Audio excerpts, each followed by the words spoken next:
All right, everybody. I'm Michelle Herman, and I'm going to just sit here and hold his hand. We're very happy to be here together. Scott Raab and I go back to 1984. We were a couple of little pishers. What did we know? I was a child back then. In fact, we were both, 15 at that point? That's right. We went to graduate school together. We put on a play.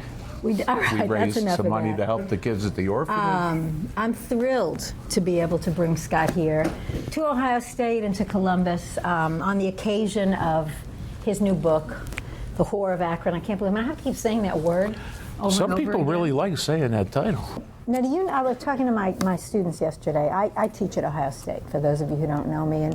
And twice yesterday, I ended up talking about Lebron James as the MacGuffin of this book. Do you remember MacGuffin? Sure. He does? Do you? You plant a little clue. Well, A false clue. well, a false. You know, it's the thing something seems to be about. You know, in a novel, it's Hitchcock who coined the term. It's from a bad joke. Yesterday, one of my students Googled the joke for me and told me what the joke was, and I still can't remember it. It's unbelievable to me. It's a joke about two Scotsmen on a train and a MacGuffin is in the box. It's a very bad joke, but the result of the joke was this idea of the thing that seems to matter, right?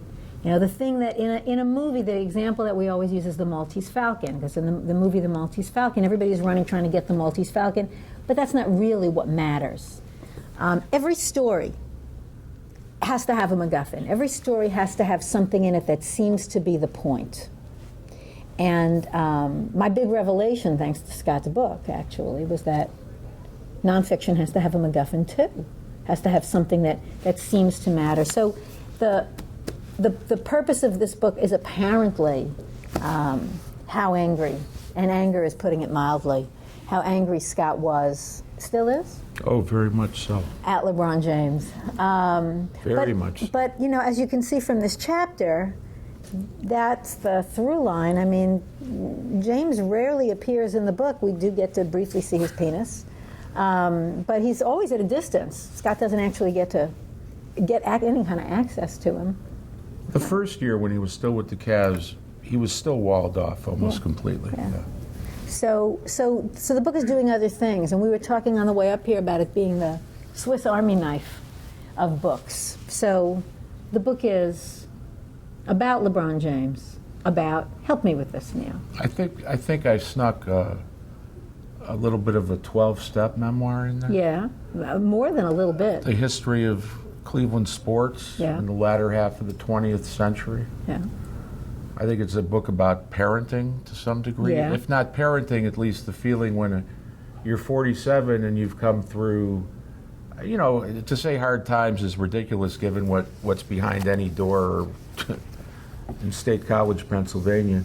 I didn't go through anything like that, but you know, it was a long, rocky road, and to become a parent at the age of 47 is you know, you don't realize until that happens that you could have missed out.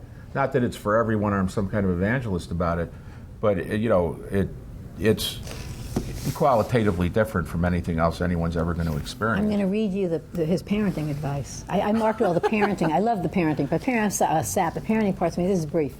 I give my son plenty of advice. I was 47 when he was born, and any insurance actuary can confirm how few 60-year-old, 300-plus pound men make it to 70, so I like to keep it pithy.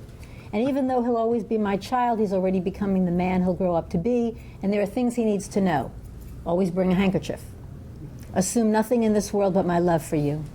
Don't mistake fear for cowardice. Don't ever panic. Trust yourself and you'll figure it out. Righty-tighty, which I learned from a guy. From a goy. From a goy. Most important of all, say no. No is the most important word in the language, I tell him, especially for the son of a drunk. Especially then. And it goes on. So, okay, so this is proof that it is indeed a book about being the father of a son. Yeah. A book about what it means to be a sports fan. Well, the nature of fanhood, especially in an era where, of course, I care very much about the book, but that ESPN thing is about, that I said, I care a lot about honest journalism. I mean, I came up as a fiction writer, and I'll always be in awe of that particular genre, which is why I became a magazine writer. It's hard. But as a magazine writer, you know, after you cycle through a few trends and styles, I care about honest journalism. I care about the fact that this is a big country, and it's driven to a large degree by sports, and coverage of those sports is driven by ESPN, and people are getting fed such nonsense all the time, and especially for a Clevelander, it's a really sensitive issue. So there's a lot of that stuff. Cultural commentary, not openly, we took all of that out. But, you know, at least I hope. There's a blooper reel apparently available. Yeah. If you want to sign up for the newsletter that my social media strategist is selling. Anyway, please. But no, I mean, one of the things that interested me, because I have only briefly understood what it means to be a fan of a team. There was a brief and shining moment, and I remember. When was it? It was before I knew you. It was okay. In the. Yankees? Yes, I feel a little You're forgiven. tense saying it. That brief period in the late 70s. Sorry. When I went to virtually every home game. Nice. Because I had a younger brother who could give me free tickets. And I got addicted. And so I can bring that much to it of sort of understanding how that could happen. But I don't really understand. Like, I don't understand Buckeye. You ever root for a player you dislike to suffer a career-ending injury? No. That was part of that's part of what I'm trying to is I couldn't believe it either, but I felt it. But I've known an awful lot of people whose sports fanaticism was that extreme. Yeah. So that was interesting to me. But then I also started to feel like it's also about what it means to be from somewhere, which is related to being for me, being from New York is not related to being a New York sports fan, but it's that, I'm married to someone from Texas who still roots for the Dallas Cowboys and gets depressed when they lose. Yeah. And I treat him like he's an idiot. I'm sorry to say. I'm not saying he's not for doing that, but it is a gender-specific thing. So how many people in this room, let's do a little psychology, have that sort of enough of an attachment to a team so that if they lose a game, you really feel crappy, and if they win, you feel great? A lot. Look, it's real, right? It's really common. Oh, it's just sports. Okay. That's what I hear all the time. Get over it. You're like a bitter ex-girlfriend. Sorry. No. So, and in fact, the other thing that interested me about the book is you do periodically, and I don't think you're just paying lip service, but you do periodically come back in, just at the point where I'm thinking, man, it's just sports. And somebody is there to say. It's not just sports. Well, okay, so tell me. Well, most of these people, you're preaching to the choir, but the rest of us. On a global scale, and journalists refuse to listen when I try talking to sports writers. There was a World Cup in 2010, and people paid attention, but they conveniently ignore the part where all the passion comes in. When you have a national team, if you're born in Uruguay and you grow up to become the best football player in the world, and you decide that when World Cup rolls around you're going to take your talents to Germany, they don't burn your jersey unless you're wearing it. It's not something. I understand people. There are journalists who cherry pick the line about wishing a career-ending injury on someone to write a column about what a monstrous human being I must be.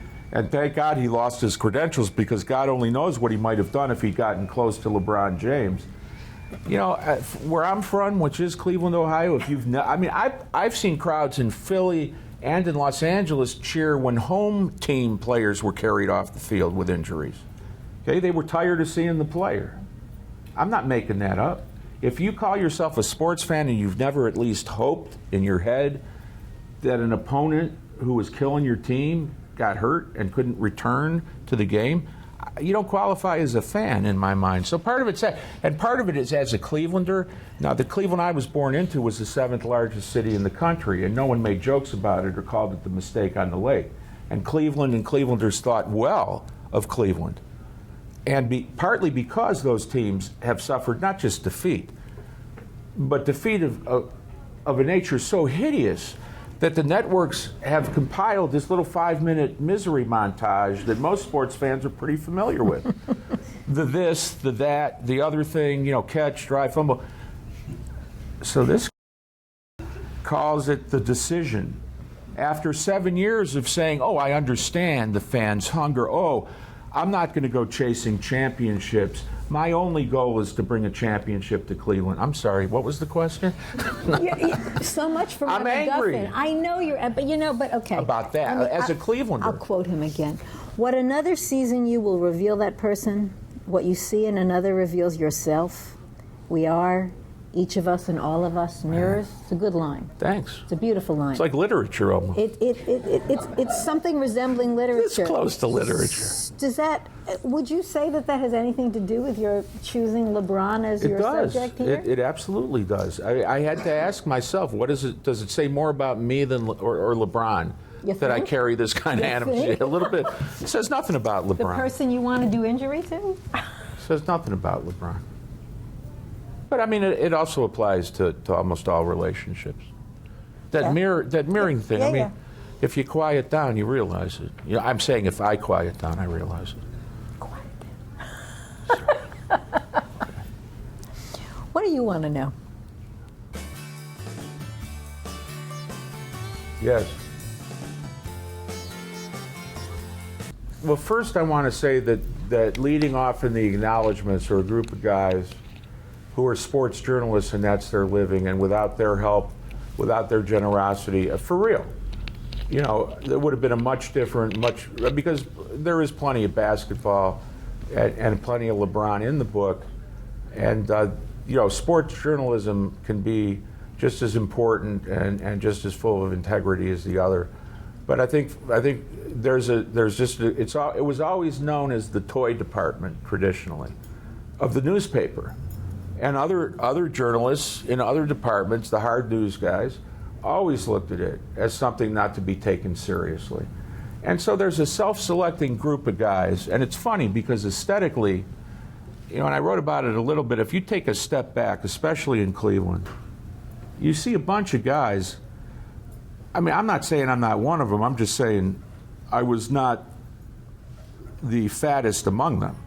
There's a bunch of really fat Caucasian guys, and they're waiting for these beautifully sculpted, mainly African-American athletes to come out of the shower, and it's really kind of funny. But one of the things that probably goes along with the morbid obesity is a certain degree of sloth. Now, I hope I'm not projecting that onto my colleagues, but these are not. When you're a beat writer, you're literally going through everything those players go through, which, by the way, that's no easy row to hoe. The constant travel, the stress of that travel, the eating bad food at odd hours, and they're doing it without someone to carry their bags, and they're doing it without the kind of per diem. And some teams, and the Cavaliers are one of them, they bring cooks along to make sure that these players eat healthily. So you've got a guy earning a fraction of what the NBA guy makes. His access depends on withholding information. If any of I mean, it's bad enough, believe me, the team from the owner down to the ball boy, they don't see the press as an integral part of what keeps that team profitable. They see him with disdain. So really you have guys who are journalists, but who can't write what they know, who are under constant stress, and who in many cases, you know, as a self-selecting group, didn't want to work as hard as some of the investigative guys really do. And by guys, it's not a gender-specific term where I come from, which is the 50s. So, you know, with all due respect to them, because they're great guys, and some of the national guys like Adrian Wojnarowski, they're as good. There are some of these guys as good as any journalist in the country. And I mean, they're assassins in the same metaphorically beautiful way as any great investigative reporter. So I don't want to paint with too broad a brush. The Delonte story, he had come out the season before as being bipolar. So that was already public knowledge. He was crippled by being off his meds in LeBron's final season with the Cavs. Literally could not resume playing his normal role. And when he had an outburst against one of the reporters that really triggered an avalanche, at least within the team, of, you know, terrible consequences on the court, the reporters got together and agreed not to even report about the incident where he verbally assaulted one of their colleagues. Part of it in Cleveland was the fact that 2 generations of fans have never known a championship, and with LeBron, there was always reason to think that they were good enough to possibly win, and no journalist in Cleveland wanted to be the one to rock the boat, because what's the upside? You're not going to win a Pulitzer as a sports writer, and you will get tarred and feathered if people start blaming you for something bad happening to the team. That was a complete answer. Was it too complete? No, it was very complete, Lee.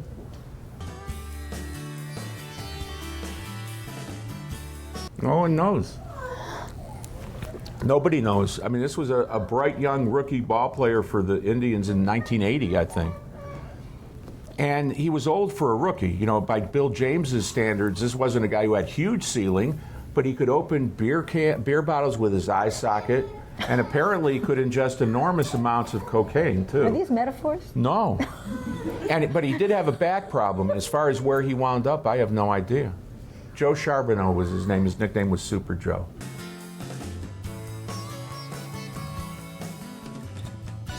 I went to Game 6 of the finals when the Mavericks defeated the Heat, when LeBron choked one more time. And, you know, they were using white slip covers in Miami to cover up the seats, lest the TV cameras... They were very embarrassed by how many empty seats there were during the playoffs, so I did take one of the slip covers.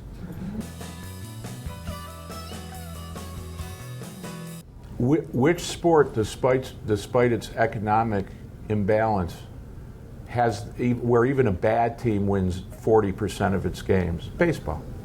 And I think the Indians have enough of a core of young talent to at least theoretically, in a weak division, make it to the playoffs. And once that happens, as Billy Beane and everyone else knows, it's a crapshoot. The Browns, the new Browns, the Neo Browns, are actually one of the worst franchises in the history of pro sports. And it's unbelievable to me that, you know, I don't believe in curses. I believe in talent and execution and all that. But there's something biblical about the Browns. I mean, and the Cavaliers, who have the advantage of an owner who really is insane in all the right ways and is willing to spend any amount of money on acquiring talent, even if Kyrie Irving and Tristan Thompson turn out to be the dynamic rookie duo, it's still going to take 5 or 6 years. And everything's going to have to go right for that team to be a legitimate title contender. My fear is the opposite, and it was during LeBron's countdown to free agency, is that you can theorize, or I can imagine kind of a nuclear winter. Cleveland, for teams that have franchises in the NBA, Major League Baseball, and the NFL, Cleveland is by far the smallest of those markets. And if one of those teams should leave, then the town really slips further into dark. And I don't want to say, in some ways it is only sports, and LeBron is just one more happy ending, and the spirit of that town transcends pro sports. But in terms of its belief in itself as still a major league city, it requires some belief that those teams make a difference in raising Cleveland above. You know, I talked to someone from Tucson today, a Tucson Weekly reporter, and I said, because I didn't know, how many people live in Tucson? 1 million. Now, Cleveland itself is now smaller than it's been in 100 years. There are 300,000 people. So I was worried if LeBron leaves, it could trigger a series of events, because the Dolan family has pretty much obliterated the Indians' fan base. One of those teams leaves, you know, it just reinforces all the negatives about it. It's still a great city.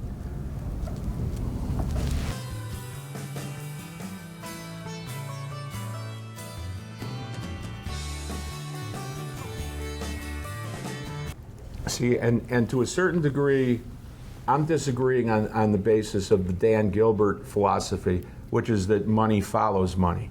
Okay. What the Dolans can or can't afford should not strictly be based on the size of the market.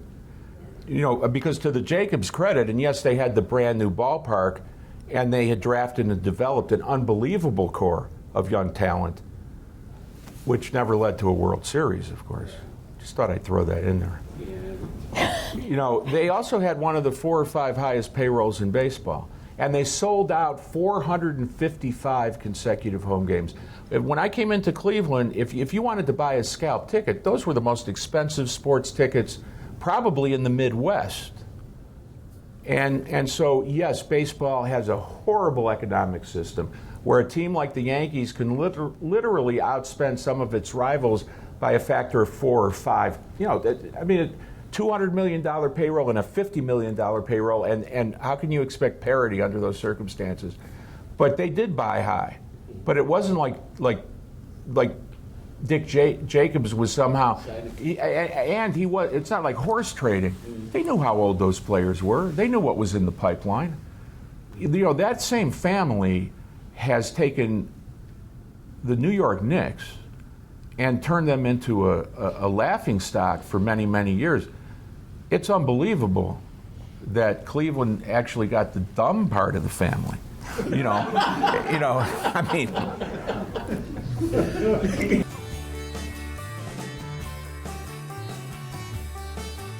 It's a Swiss Army knife, of course. Okay, You need a corkscrew?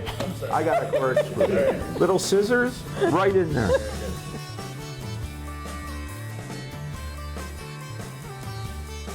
No, we knew the book. I had been blogging the countdown to free agency after the Boston series the season before last, when it was LeBron's free agency countdown to July 1st. And I was furious with the way the season ended. And so what I was blogging was running on Esquire.com and then on Deadspin. I don't know how many people actually followed Deadspin. And it got increasingly vicious as I got increasingly full of dread. At that point, I had followed the team for a year, and it hadn't ended well. And I told my wife that was a great year of sports journalism fantasy camp. But no publisher was really interested in the happy book unless I could deliver what can't be delivered, which is access to King James. But an editor at HarperCollins, who was following the blogging, once he made the decision the way he made the decision, and in that sense enraged not just Clevelanders and Cleveland fans, but basketball fans around the country who really liked LeBron and loved the story. I mean, this is one of the answers, is that sports is an area where we can put narratives to work. Yeah. I mean, it may just be a business to them, but for a fan, man, it's a story, and it's often a redemption story. And what's better than a good redemption story? Well, I didn't have that, and I didn't have a book deal, and I had this lout taking an hour. I got calls on the day of the decision. I got calls from people in the organization. I'm not talking about the owner, but guys who worked there, going, "Don't worry. He would never take an hour of primetime television to piss all over his home. He would never do. Oh, no way." And he did. He actually did. So of course, I was furious, but it wasn't something where I said, I'm going to turn and write the Whore of Akron. But I did. That finally got an editor at HarperCollins thinking and going, well, there's a crazy guy who can write. That's pretty much been his MO all along. Yeah. And you too can make that work. No. Bill's not going to. That one's not going to. Bill's going to have to find a hold of the gentleman who can write, perhaps. But all I was going to say is that the youngsters come to me for advice all the time. And it's always the same advice. Endurance happens to be the most important talent. I mean, I didn't make a living until I was past 40. And 22-year-olds, they don't want to hear that. They think there's some shortcut or some magic trick. And really the trick is that there isn't either of those things. And when that does happen, by the way, to young journalists, and there are times it turns out to be Stephen Glass or Jason Blair or Rich Shalit. It turns out to be someone who, after some initial success, actually has to go to work and winds up making it up because, it's just not that easy. Write fiction, that's simple. But once I got the book deal, which was never predicated on access, it was a meditation. It's in the contract. You're going to follow LeBron for a year because you had to convince the business people at HarperCollins that it's going to be a sports book. But it's also a meditation on loyalty, on fanhood. And I didn't have a plan. I thought there'd be a lot of different voices, and there's still a few, but I thought it would be a compendium of Cleveland fans. But I've always been a first-person guy. Even as a journalist, I've always felt the most important word in journalism is I. And I've always felt that discussions about objectivity and subjectivity are absolutely moronic. as if even in a hard news story, that's not being reported and facts aren't being chosen and quotes aren't being elicited by a human being, filtering every aspect of that through his or her personal history. But as time went by and I was reporting, I loved Miami and I loved Cleveland and I loved sports, but it also became clear that I didn't understand myself. I didn't realize what made me so. I mean, why on earth? I'm a happy guy relative to anything I ever was. So why am I so miserable? Why am I so miserable? Why am I wishing that the guy actually does never take the court again for any other team? It went far beyond the ex-girlfriend. I don't ever want her sleeping with any other guy. Yeah, that was part of it. But it was only a part of it, and it was the dumbest part of it. So that it kind of turned into much more of a personal thing at that point.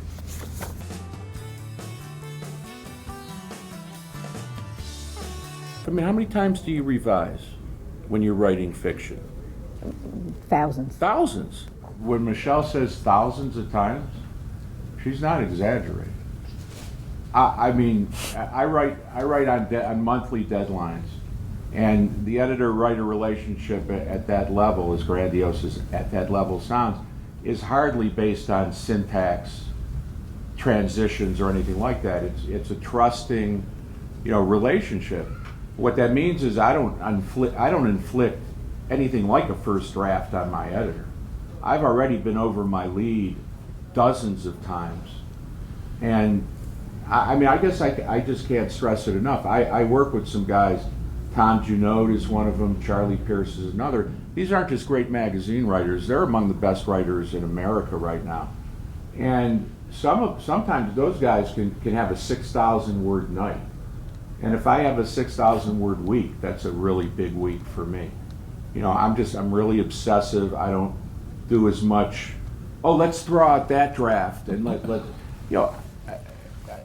I got to profile someone that I never ever thought I would ever get close to, Philip Roth, I don't have heroes really, but if I did, he would qualify. And his last few novels have been novellas, but they're so beautifully written, it's like calligraphy to me. It's like someone just started and never removed the pen from the page until the last sentence was written. So I just asked him about whether he had any sense of mastery, or whether it gotten easier. I forget how I phrased it, and he said that he still keeps like one, not a note card, I don't know, but maybe it's just a mantra. The ordeal is part of the commitment. And that's Philip Roth, and he said, he doesn't have 100-page false starts anymore, because he doesn't have the time. Literally doesn't have the time. But I think that mastery consists of trusting yourself enough to know that if you keep at it and keep revising, it's going to turn out okay. So I have no idea. It's not like it's a magical thing, and it's certainly not muse driven. Neither was fiction for me. It's a matter of putting in a day's work. I mean, no one but Philip Roth that I've ever talked to is actually a 9-to-5, 7-day-a-week writer. But he also has no spouse and no children. He made that choice. Or he burned through a number of spouses. He did. Yeah. He did. Yeah. I asked him for a blurb. I can't believe you had the nerve to ask him. No, but here's how I asked him. I offered him 10% of my royalties.